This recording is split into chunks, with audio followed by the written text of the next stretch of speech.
Bien, yo voy a continuar con la primera presentación que realizó José Luis. Este es un complemento eh, desde los principios que establece esta normativa, que es la 689, que en estricto rigor no es tan nueva, es una norma que tiene más de 20 años, ¿ya? Y tuvo una serie de modificaciones a partir del año 2013, donde un grupo de higienistas, principalmente liderados por algunos franceses y un equipo de holandeses, donación a la Asociación de Higienistas de Europa, determinó que existían problemas graves en la primera norma, sobre todo en el año 95 en el ámbito del análisis estadístico. Y existía una ambigüedad tremenda. Se podían aplicar los estadígrafos que comentó al principio José Luis, se basan en los principios de la norma del año 95.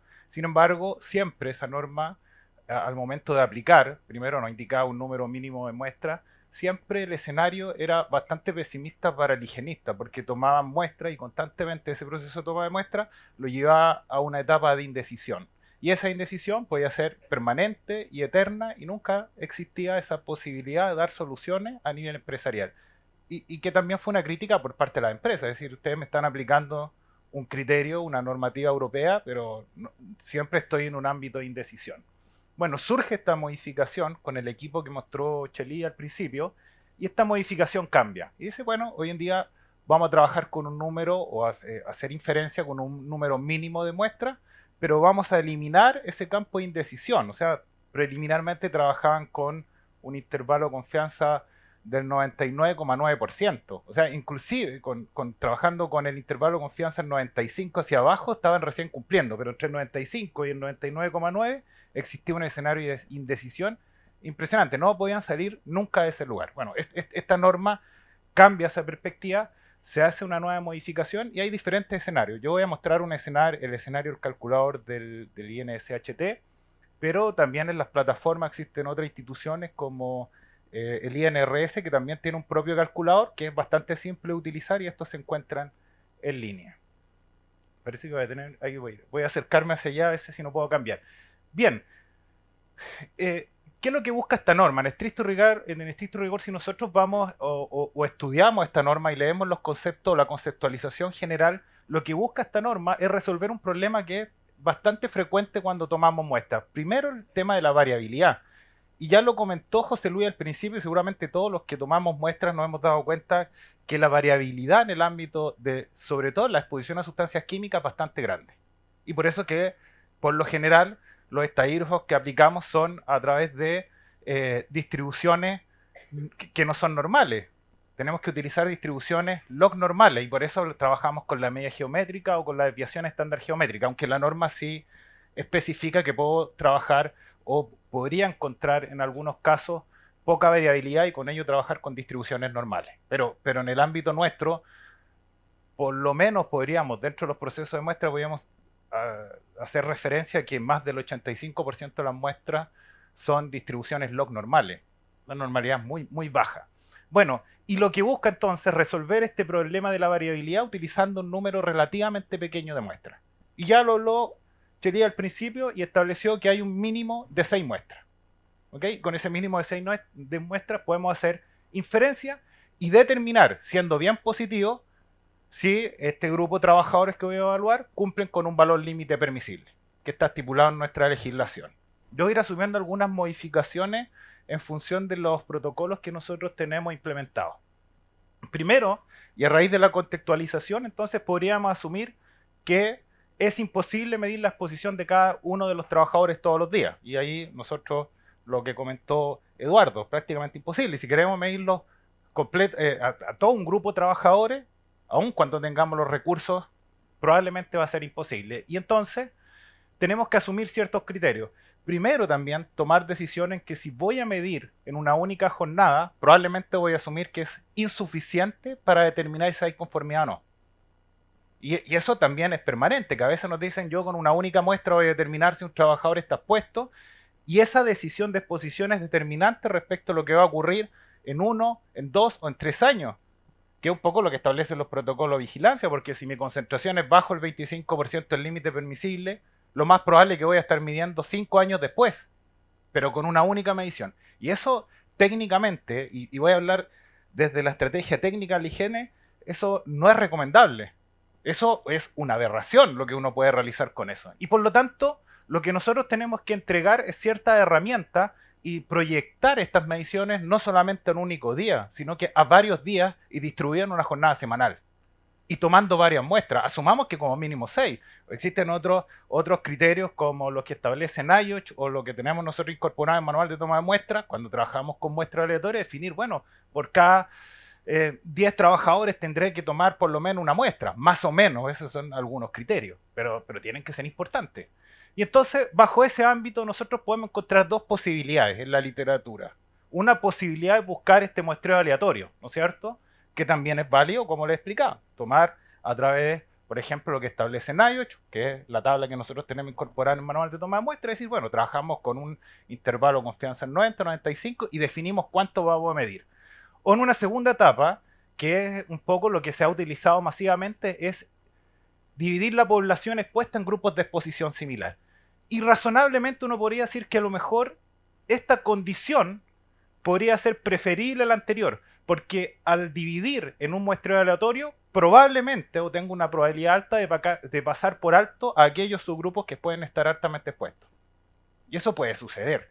Y entonces busco esta opción, que es lo que establece también la norma 689. Me dice, usted puede dividir la población en GES. Realiza esa población en GES y hay un trabajo inicial que es muy importante. Y este trabajo inicial, que yo le voy a dar mucha importancia, es lo que nosotros denominamos, o la norma incluye este nuevo concepto que es caracterización básica. Y esa caracterización básica viene a suplir un concepto que probablemente los que han estudiado higiene o los que han estudiado alguna carrera relacionada con metodologías de higiene habrán entendido o le habrán explicado cuáles son las etapas de la higiene ocupacional. Y entonces eso viene a reemplazar el concepto de identificación. Porque antes pasábamos con las 3 o 4 etapas: identificación, evaluación y control. Bien, esta etapa de la caracterización básica entonces busca un aspecto fundamental y que lo deja en un ámbito, digamos, o en un punto siguiente al proceso de caracterización básica, que es este GES.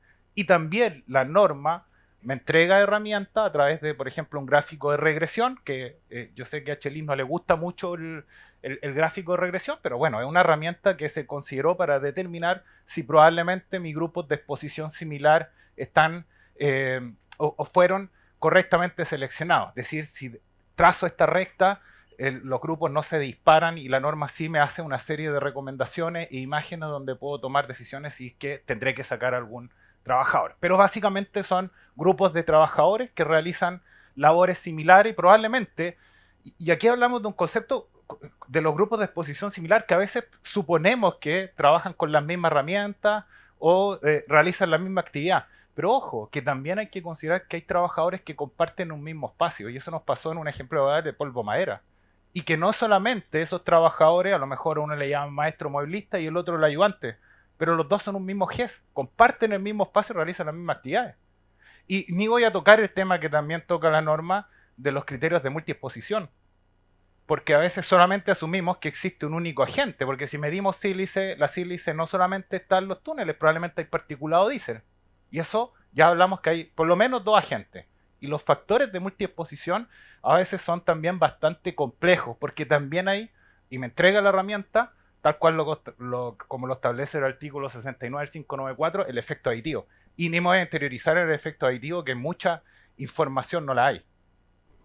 Respecto a si un agente tiene algún efecto aditivo con respecto a otro, eso no existe. Y eso, la decisión la toma el higienista. Bien, entonces este concepto de medición de la norma lo establece solamente a través del ingreso de la vía inhalatoria. Y por eso que en la primera presentación ustedes observan que el equipo se instalaba, o el tren de muestreo, a la altura de la zona respiratoria. ¿Bien? Solamente, no concibe la norma el ingreso por otras vías como la érmica, que puede ser tanto o más importante. Que ya nosotros lo vimos en un estudio que hicimos en las bencineras, donde había una exposición probablemente bastante alta respecto de alguna manipulación que hacían los operarios, sobre todo con el wipe, que limpiaban las manos, ingresaba por esa zona. ¿Ah?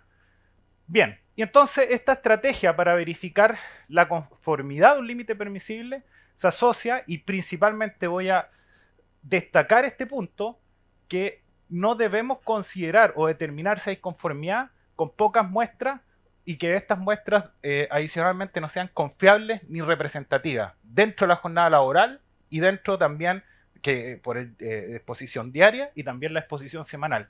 Y hay múltiples factores que pueden influir en estas condiciones, y nosotros lo sabemos porque en el proceso de caracterización básica existen múltiples respuestas frente a que un trabajador que inclusive realiza la misma tarea pueda tener concentraciones distintas, inclusive usando la misma herramienta. Y aquí me voy a definir algunas características. El ritmo de trabajo. Y nosotros, disculpen el vocabulario, pero a veces ocurre cuando estamos observando en terreno que hay un trabajador, yo les voy a dar un ejemplo, un devastador, y ese devastador simplemente los propios compañeros le dicen, no, este viejito es más sacador de vuelta que el otro. Ese único factor es determinante respecto a que por qué, y me explica por qué el mismo operario tiene una concentración más alta y más baja. Y se fijan, hay parámetros que están asociados a hábitos del trabajador, la eficacia de los sistemas de control. A veces un equipo puede estar en perfectas condiciones, un programa de mantención, y el equipo que estamos midiendo, justamente a lo mejor el trabajador lo intervino, que pasaba con algunas curvas del corrugado, y los viejos le incorporaban tubos de PVC. Y entonces ya disminuía la eficacia. Las condiciones ambientales pueden influir. Si nosotros vamos a medir, tenemos que tratar de buscar condiciones. En el caso de medir material particulado, bueno, buscar esas condiciones que sean más extremas, propensas para que se genere una mayor concentración de ese material particulado. No voy a medir en invierno, hoy día tendría que suspender una medición porque ayer llovió en algunas zonas de Santiago y probablemente las concentraciones siempre van a ser bajas y favorables bajo estas condiciones para algún tipo de aerosol. La proximidad a la fuente también es muy importante. Eso lo podemos ver cuando medimos humos de soldadura. El soldador, si ustedes observan, siempre está muy cercano a la fuente. Entonces también son condiciones que debe incorporar dentro de este proceso. Y es muy importante, y también lo señala la norma, y lo voy a ir destacando en cada uno de los puntos, que las evaluaciones las debe llevar a cabo un evaluador. Hay una definición del concepto evaluador y nosotros sí hemos sido también pioneros en incorporar algunos aspectos en los próximos protocolos respecto de algunas características que tiene digamos, de capacitación o de perfeccionamiento de quien va a realizar la medición. Claramente una persona que no tiene nociones en higiene ocupacional, no conozca los procesos, no sepa algunas metodologías básicas, no me va a entregar mediciones principalmente confiables y representativas de lo que ocurre en un lugar de trabajo. Y ya yo he visto algunos informes de algunas empresas en los cuales un prevencionista opta por medir un 25% de la jornada laboral cuando hay una exposición o esa sustancia se asocia a un límite permisible ponderado. Ya me gustaría tener todas las herramientas del país discernir que el 75% de la jornada no ocurre ningún cambio significativo, o sea, con 25% sería bastante simple. Bien, ese evaluador, entonces, debe comenzar con este aspecto básico que es la evaluación inicial.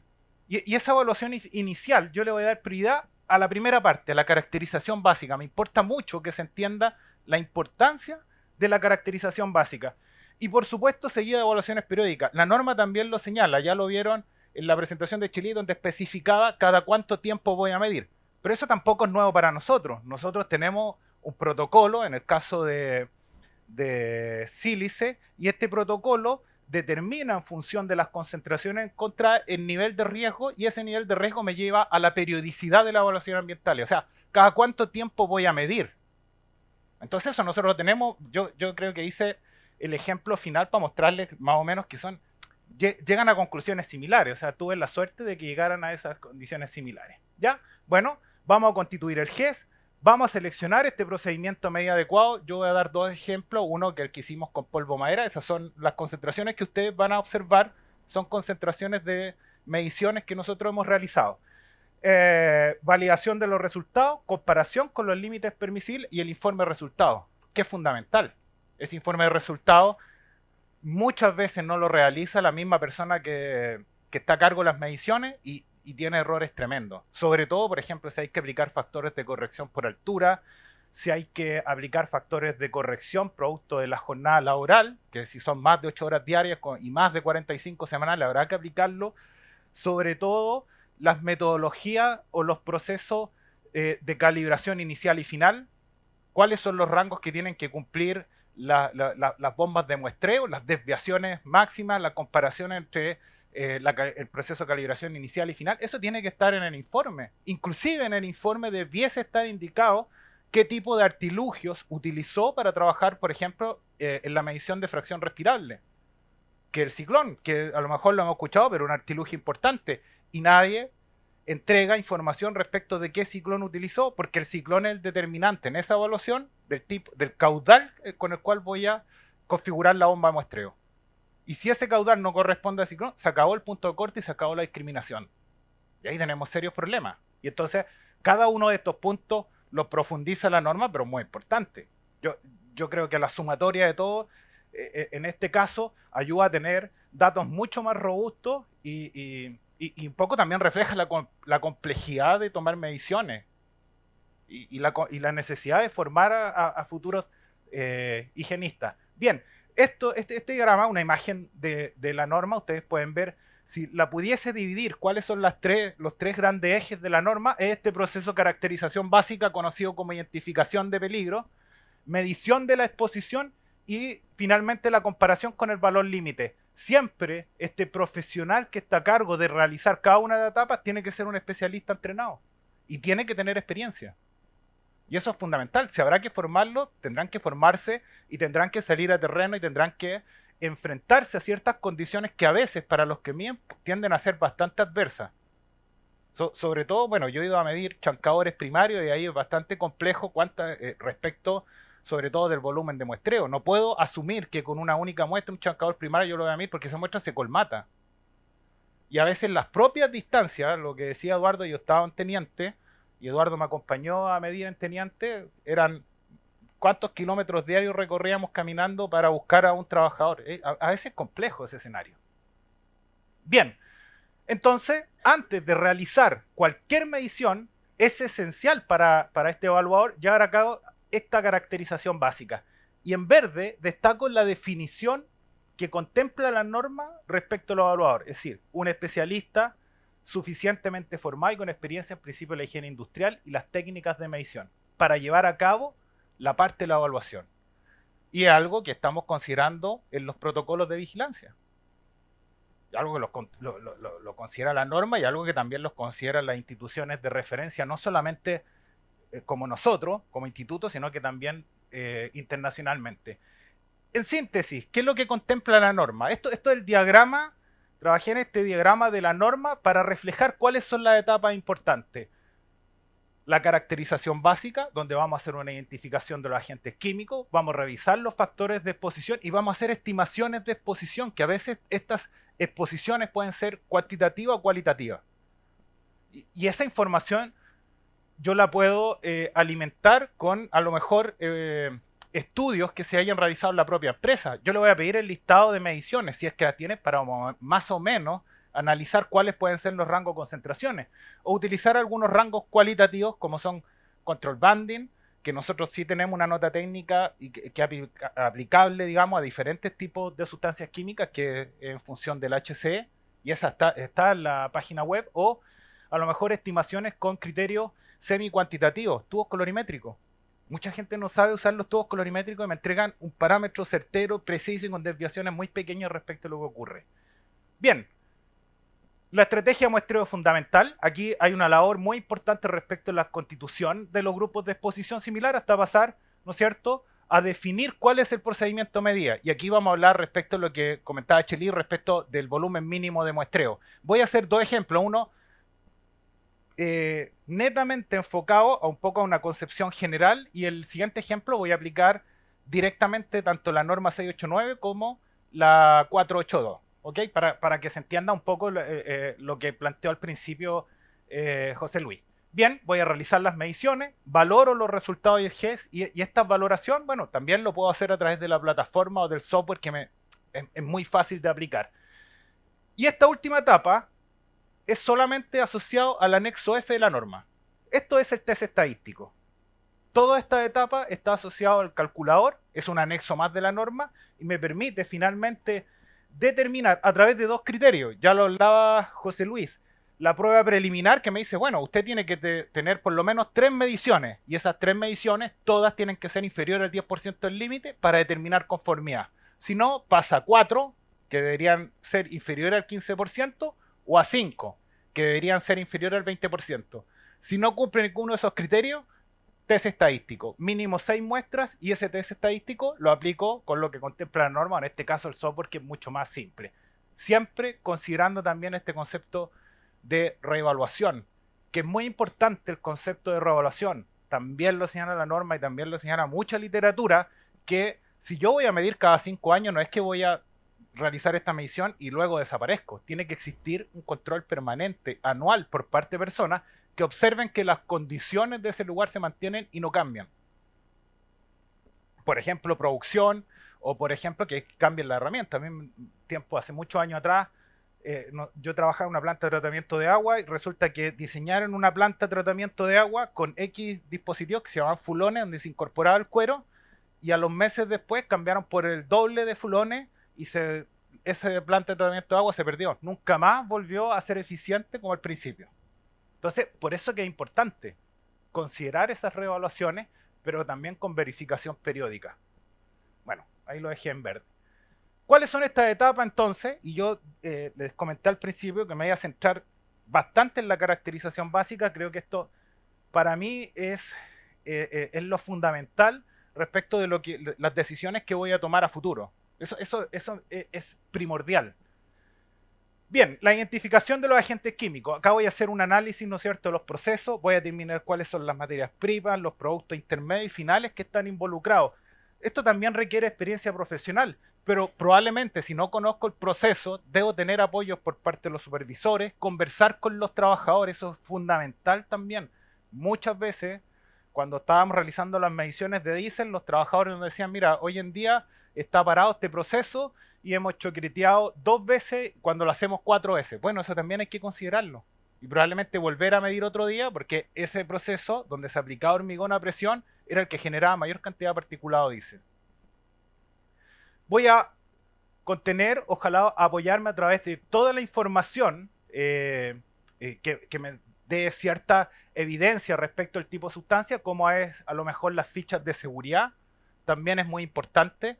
Las fichas de seguridad me entregan mucha información respecto a las sustancias químicas, si son, en este caso, vapores. Probablemente a mí me sirve mucho saber o comprender cuál es la presión de vapor de esa sustancia, cuál es el punto de ebullición. O sea, son parámetros que me aportan a la hora de estimar, ¿no es cierto?, probablemente o planificar la futura medición. ¿Cuáles son las vías de ingreso? ¿Existe exposición simultánea? Bueno, y en general, toda la información que me lleve a concluir cuál puede ser mi metodología de medición.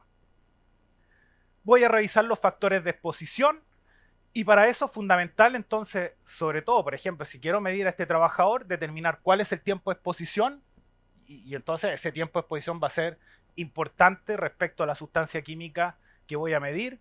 ¿Cuáles son las condiciones o la configuración? Me refiero a la infraestructura del lugar de trabajo. No es lo mismo que ese señor realice la labor al aire libre que al interior de un espacio cerrado. La distancia a la fuente.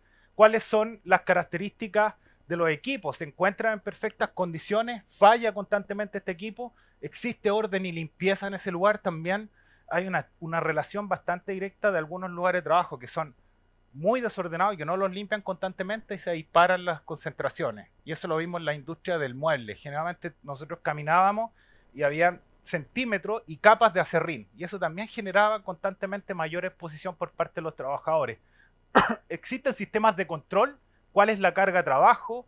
La actitud del trabajador. Y muy importante también para considerar en las conclusiones finales si estos trabajadores tienen información o han sido formados respecto a los riesgos a los cuales están expuestos. Porque también cambia la actitud del trabajador. Cuando le explicamos que una sustancia le puede producir un daño, y lamentablemente, en el caso de la sustancia cancerígena, los periodos, los tiempos de latencia es bastante alto. Pero también tratamos de explicarlo. O sea, podemos pasar 30 o 40 años recién para que nos empiecen los síntomas y probablemente nos diagnostiquen la enfermedad. Esa es la importancia de la vigilancia también, pero la importancia de que el trabajador esté informado. Y aquí la siguiente, a ver si me ayuda. Y la estimación de la exposición. Ya les comentaba que voy a apoyarme en diferentes herramientas. Los métodos cualitativos son completamente válidos. Yo he aplicado constantemente la nota técnica que nosotros publicamos, que es sobre control banding, que eh, eh, es una metodología que publicó la HC ya hace 2009, si no me equivoco. Desde el 2009 que existe esa metodología. Y por ejemplo, esa misma metodología, lo que hemos tratado de que en general las personas la empiecen a utilizar, nos puede servir sin necesidad de hacer una medición, entender si esa medida de control que se está aplicando es correcta o no.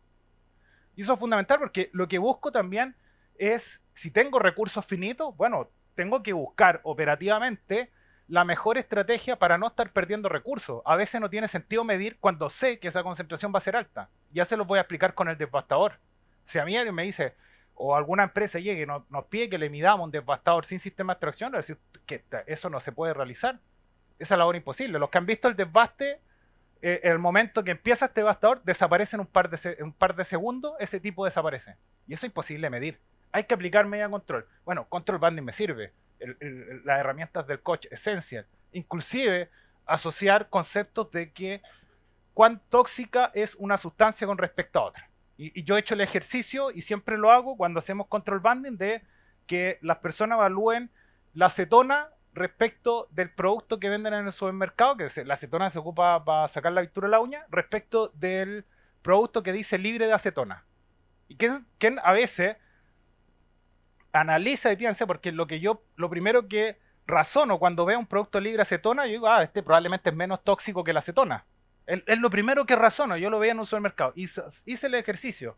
Y ese producto que dice libre de acetona tiene acetato de etilo, el componente principal. Y tengo la acetona. Y lo analizo con control banding y digo las conclusiones que las dos son igual de tóxicas. Y entonces, claro, esas herramientas nos sirven. Y por supuesto que hay que utilizarlas. Y estamos tomando conclusiones antes de medir. Bueno, pasamos a una medición de parámetros. Aquí yo les coloco una imagen de una bomba de fuelle que es súper barata, un equipo súper asequible. Nosotros tenemos bomba de fuelle y nos permite medir concentraciones de diferentes tipos de agentes químicos. Con este mismo equipo se toman decisiones en los puertos para definir si un buque ingresa o no. Fíjense lo importante, o sea, los buques que traen alimentos, granos, le incorporan fosfina para los vectores.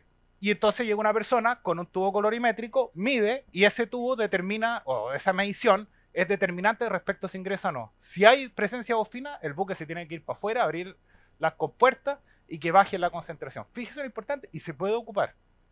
Y puedo hacer mediciones de diferentes cientos de sustancias químicas muy baratas.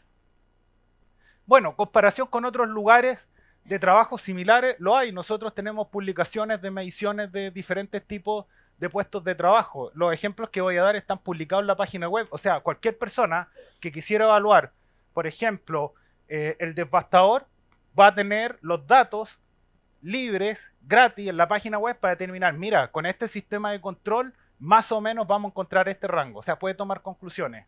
Y las mediciones, bueno, en el caso más desfavorable, eso también es válido por parte de la toma de decisiones. Bien, y finalmente, una vez que definimos este proceso de caracterización básica, otra etapa clave, yo creo que es definir los grupos de exposición similar. Grupos de trabajadores que realizan las mismas tareas bajo las mismas condiciones, que tienen ciertas actitudes similares. Defino ese grupo de exposición similar y entonces con esa definición puedo establecer, en función de todas las conclusiones, que la exposición o las concentraciones que obtengo va a ser aplicable al resto de los trabajadores. ¿Okay? Y entonces voy a tener conclusiones certeras y cercanas a la realidad. Voy a optimizar los recursos y voy a tener ahorro de coste. Eso es un poco el enfoque, es lo que nosotros hacemos en cada una de las mediciones y tenemos también recursos finitos. Bien, lo que hace entonces el anexo, o lo que contempla en el anexo F, es la valoración de la exposición a través de dos pruebas, este test preliminar, 3 mediciones, inferior al 10% del límite, 4 mediciones inferior al 15% y 5 mediciones inferior al 20% del límite. Si cumplen esos criterios hay conformidad, si no cumple, pasa al test estadístico. Y el test estadístico determina que voy a utilizar como mínimo 6 mediciones. Bien, esto es una lámina de José Luis, entonces lo que estamos asumiendo la norma, que en general la mayoría de las mediciones se van a distribuir log normal, voy a requerir 6 y entonces voy a determinar conformidad, asumiendo que la probabilidad de que ese valor supere el límite permisible es inferior al 5%, utilizando un nivel de confianza al 70%. Hay otras herramientas como la IGE utilizan otros parámetros, utiliza el percentil 50 y con intervalo de confianza 95, que es la herramienta que pudimos ver en la presentación de Eduardo. ¿Ya? Implica estas dos condiciones, una distribución log normal, ¿no es cierto? Distribución normal. Esto se puede calcular también manualmente, no representa ninguna limitante, pero me interesa presentarles el software. Existen los valores, el valor UR, que eso es lo que ustedes pueden calcular con el límite permisible. Si una distribución normal se utiliza la media aritmética y la desviación estándar, y en el caso de distribuciones log normales el logaritmo natural. Si el UR es mayor o igual entonces al valor UT, que ese valor UT está tabulado en la norma, para 6 mediciones parte con 2.187 y entonces la decisión o la conclusión es que hay conformidad. Y si el UR es menor, la decisión o la conclusión final es que no existe conformidad. Eso es en el estricto rigor y es muy simple de determinar. Esto también, si ustedes adquieren la norma, van a encontrar todos estos valores y se puede calcular manualmente, muy simple. Bien, veamos los ejemplos. Este caso práctico, el 1, vamos a evaluar la exposición de un puesto de trabajo denominado maestro modulista. Eso es lo que, en general, estas son mediciones que hicimos en algunos barrios de La Granja hace un par de años, con el apoyo del ISL, por ahí está Lidia, así que ella nos apoyó en las mediciones, y entonces hicimos estas mediciones de los maestros modelistas. Realizaban ellos operaciones similares, corte, preparación y armado de piezas de madera blanda, pino principalmente, porque en la legislación existen dos tipos de límite, el límite permisible para maderas blandas y el límite permisible ponderado para maderas duras, que las maderas duras están consideradas cancerígenas, ¿ya? Igual hay una pequeña línea respecto de que muchos de estos trabajadores también en algunos momentos de sus etapas trabajan con maderas blandas y maderas duras, y ahí hay toda una discusión en la literatura respecto a si también puedan producir algún tipo de cáncer nasal, qué es lo que producen y qué hay, y que los hay cánceres nasales. Yo por ahí cuando buscábamos información hablamos con algunos organismos administradores, así que bueno, pero ese es otro tema. Ya.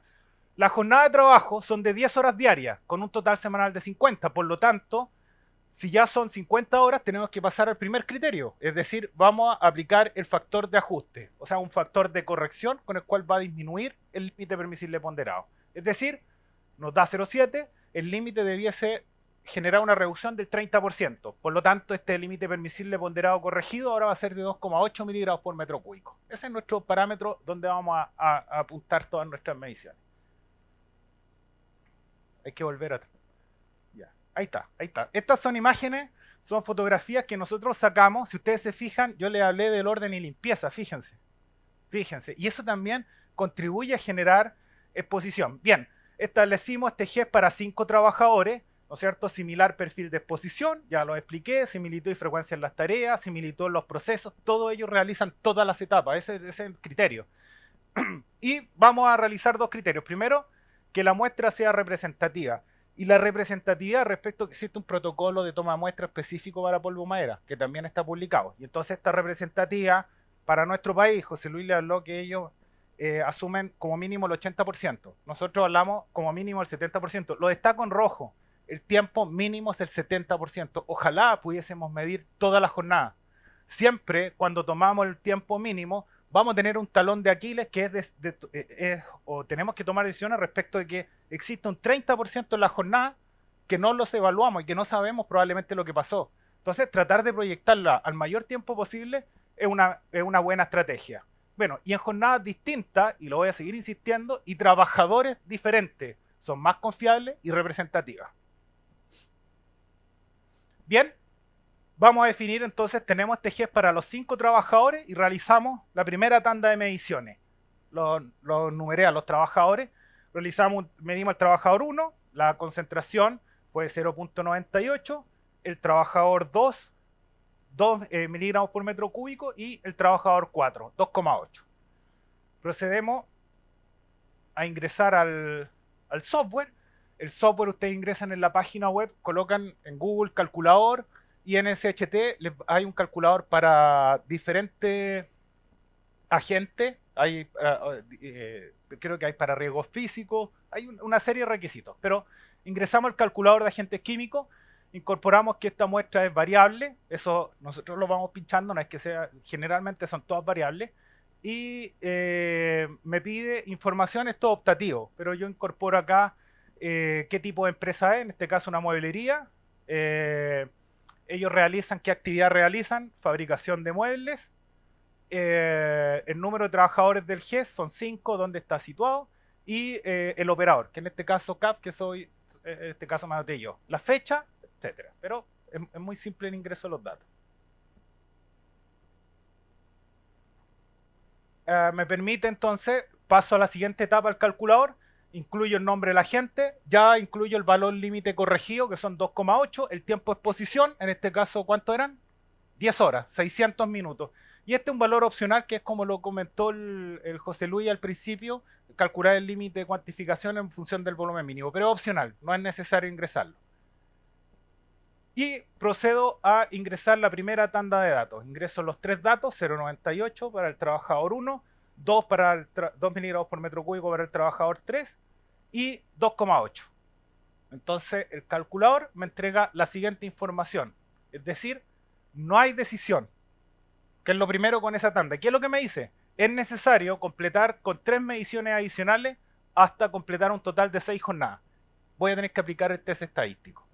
Bien, entonces vuelvo a planificar esta medición siempre en jornadas distintas y ojalá dentro de este grupo de trabajadores distintos. Voy a repetir al 1 con una concentración de 1,7, al 3 que no había medido con 0,4 y al 5, 0,77. Ingreso los datos al software, ya sería la jornada 4, 5 y 6. ¿Y qué es lo que señala ahora? Perdón. Que no es aceptable. Aquí están los estadígrafos. Indica el test de Shapiro, ¿no es cierto? Es mayor a este W crítico, que la distribución es log normal, como les comenté.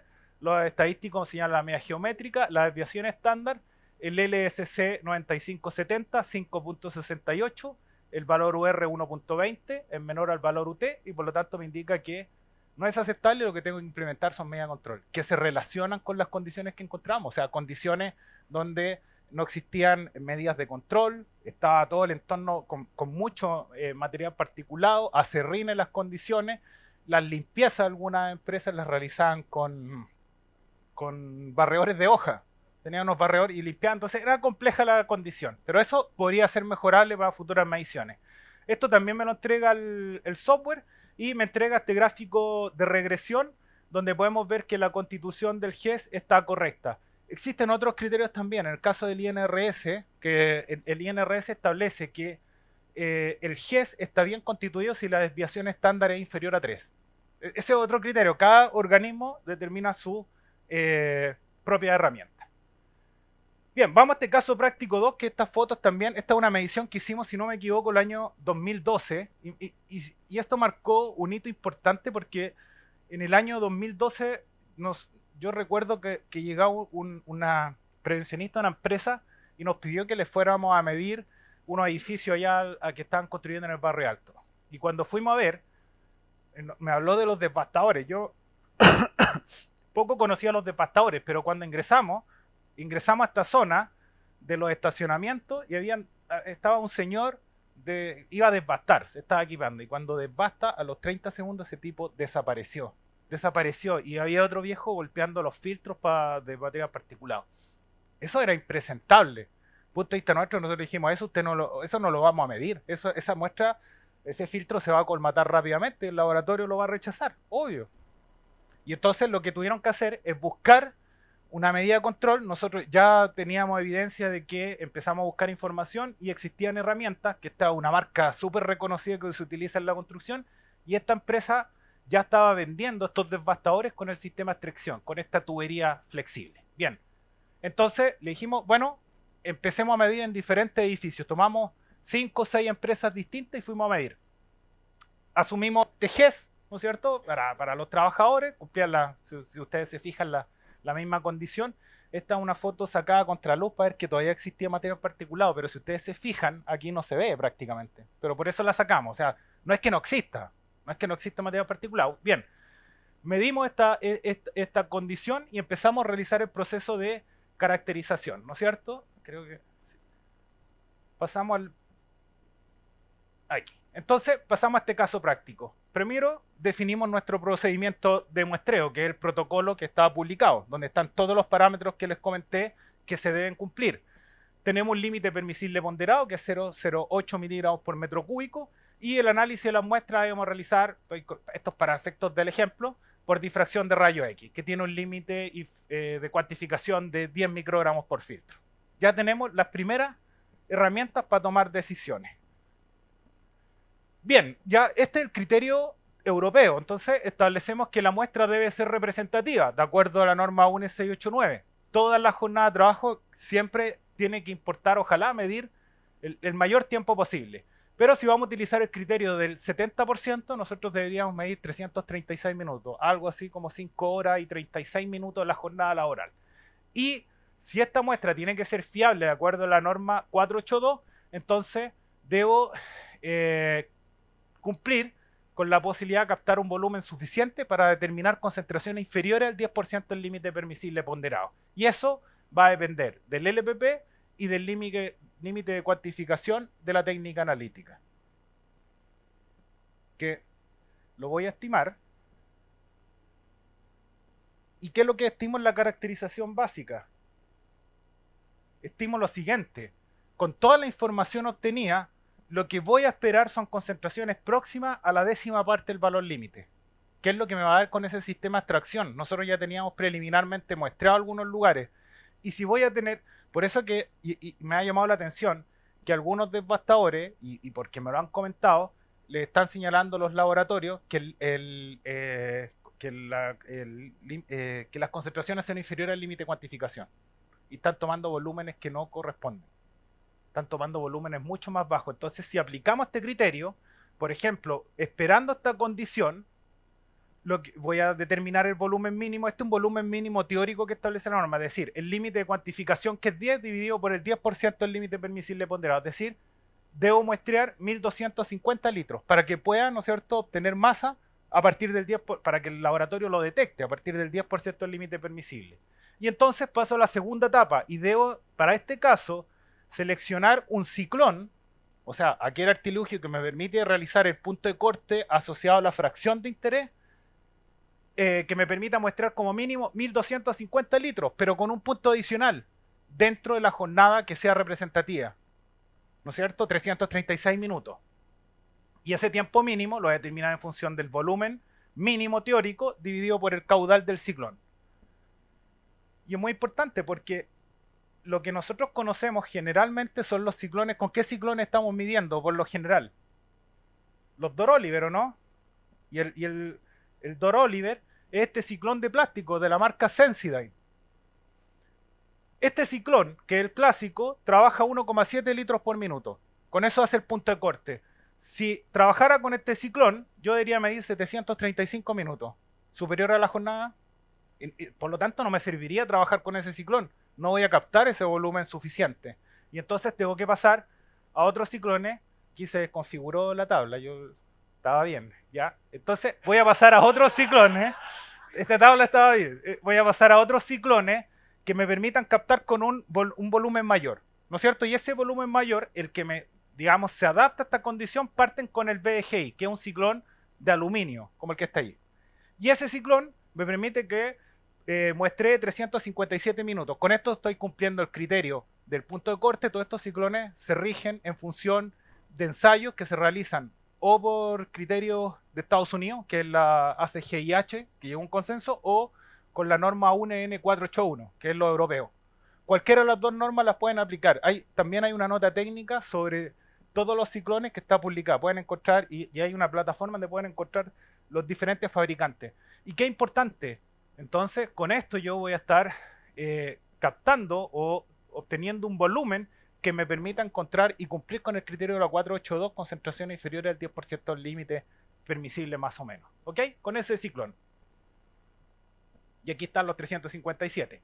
Bien, procedo a realizar la evaluación. Tomo las tandas de 3 mediciones, 006, 003, 0021. Ingreso los datos, cumplen con todos los criterios anteriores. Acá están los datos de la empresa, la constructora, desbaste de hormigón, cuántos trabajadores componen el GES y el operador. El cuarzo es 008 y el tiempo de exposición 480 minutos, que son 8 horas. Procedo a ingresar los datos, ¿no es cierto? 006, 003 y 0021. Y el software me indica que no hay decisión, es decir, que tengo que completar con 3 mediciones más. Hay un código de recuperación. Ojo, con ese código ustedes pueden recuperar nuevamente los datos si quieren ingresar mayor información. Y procedo a tomar 3 muestras más, ¿no es cierto? A trabajadores distintos y en jornadas distintas. Los ingreso al software y me diga que esa condición es aceptable. Es lo que nosotros estábamos esperando con ese sistema de extracción. Entonces se asocia al proceso de caracterización básica. Si ustedes se fijan, me indica que la distribución es log normal. Acá están los estadísticos. Tengo la prueba estadística 007 LSC 9570. Pero se fijan que optimizamos bien los recursos. Si yo medí esa medida de control, pasé probablemente de algo que no tenía control, cuando me dijeron evalúen esto lleno de material particulado, a un sistema que dio sus frutos y que por lo menos me permite, ¿no es cierto?, tomar decisiones mucho más correctas, acertadas, y no estar realizando mediciones que en estricto rigor lo que apuntan es a despilfarrar los aspectos económicos que tiene o con nosotros o la empresa.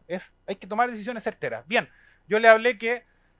y además me dice acá que debo realizar medición en un periodo máximo de 24 meses, que es la periodicidad. Pero nosotros tenemos un protocolo de vigilancia del ambiente, y este protocolo de vigilancia me especifica que esa concentración, que es 007, queda en un nivel de riesgo 3 y tengo que medir cada 2 años de acuerdo al protocolo nacional. Que eso es lo que, digamos, debiese aplicar y primar en el caso nuestro, ¿ok? Bueno, aquí están los estadígrafos, que un poco corresponden a la buena decisión respecto del grupo de exposición similar. La media geométrica, el LSC 9570 y el valor límite de exposición. Bien, por último, ¿cuáles son las conclusiones que podemos sacar o obtener a través de entender la aplicación de esta norma? Primero, que la caracterización básica es la etapa fundamental para un correcto análisis de los factores de posición. Eso es fundamental. Yo creo que le doy hincapié y yo creo que el 80% de lo que ocurre en un lugar de trabajo o lo que podamos encontrar o las mejoras está asociado a este punto. Y es esencial, muy importante, que las mediciones sean representativas respecto a la exposición de los trabajadores. Y aquí estamos hablando que las mediciones, si son para límites permisibles ponderados, tienen que ser todas las jornadas y ojalá más tiempo para tener, ¿no es cierto?, fiabilidad en el diagnóstico. Y el calculador es una herramienta facilitadora para la que disponemos todos nosotros o los que se dedican a la higiene ocupacional, pero muy importante, no sustituye a la experiencia y la interpretación del técnico, que eso es también parte fundamental. Bueno, gracias.